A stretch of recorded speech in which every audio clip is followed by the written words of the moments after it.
Sarge, how about we make an unscheduled stop on our way back? A couple of sample traps I want to check. Hey, Doc, how long before your job's done?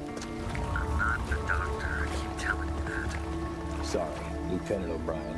How long are we gonna be here? As long as it takes, Corporal. As long as it takes. I thought I saw something on our approach. I'm gonna check it out. Yeah? It's probably nothing. Fresh carrion, maybe. Okay, Doc. Lieutenant, don't become carrion yourself. Only animals can become carrion, Corporal, not humans. You guys checked the perimeter, right? Yeah, it's clear.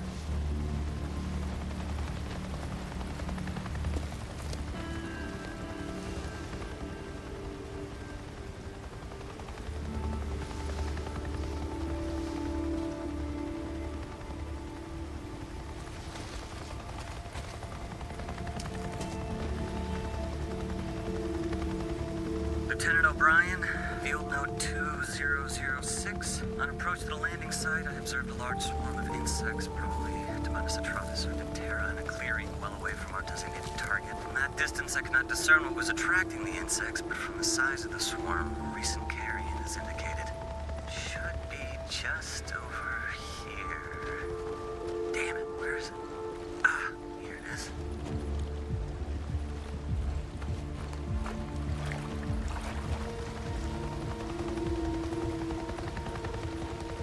Speculation as to Tabanus atratus is confirmed. Lots of horseflies here. Glad to have the suit on, let me tell you. Carrion is still mostly intact and appears to be Odocoileus minus or mule deer. I guess if anybody could check that. Striation of the larger muscle masses indicate. Well, look at it this way, you poor son of a bitch. At least you weren't torn apart by freaks. If you lived a few more weeks, you might have become one yourself. Now, what had happened to something?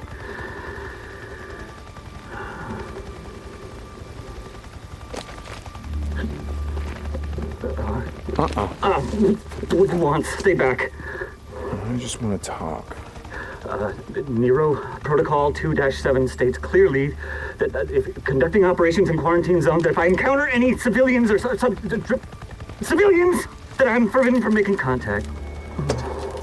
Really?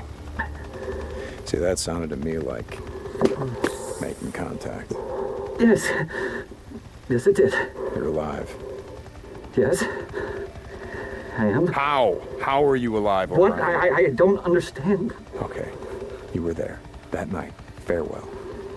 The next night, refugee Nero camp. Protocol The 2-7 choppers were states burning. that Everyone was dead. They were slaughtered. Torn limb for Nero goddamn limb. Protocol All right, 2-7 listen up. We're gonna do this the easy way or the hard way. The easy way, we have a little chat.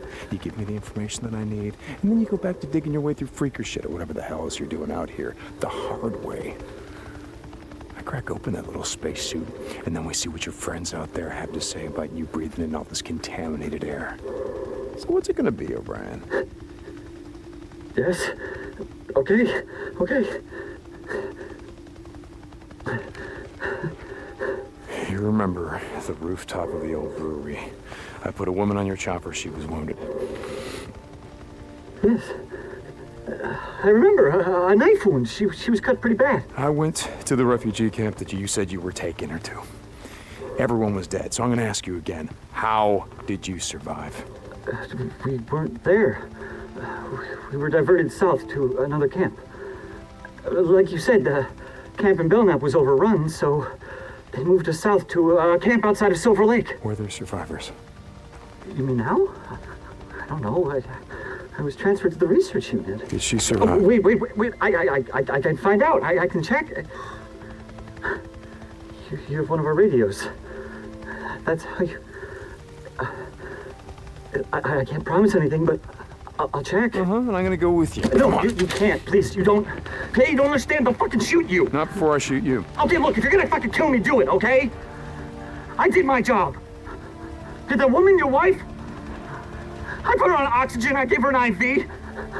I kept her alive. I got in a lot of trouble for that. She was septic, she wasn't gonna make it, but I got her to the MASH unit. I saved her goddamn life. O'Brien, report. I have to go. Please, you have to get out of here. You don't know these men. You don't know what they're Ryan? capable of. If I don't hear from you, I don't care how long it takes. I'm gonna track you down. And I'm gonna do a lot worse than snap off an antenna. I'm sorry about your wife. But you're not the only one who lost someone that night.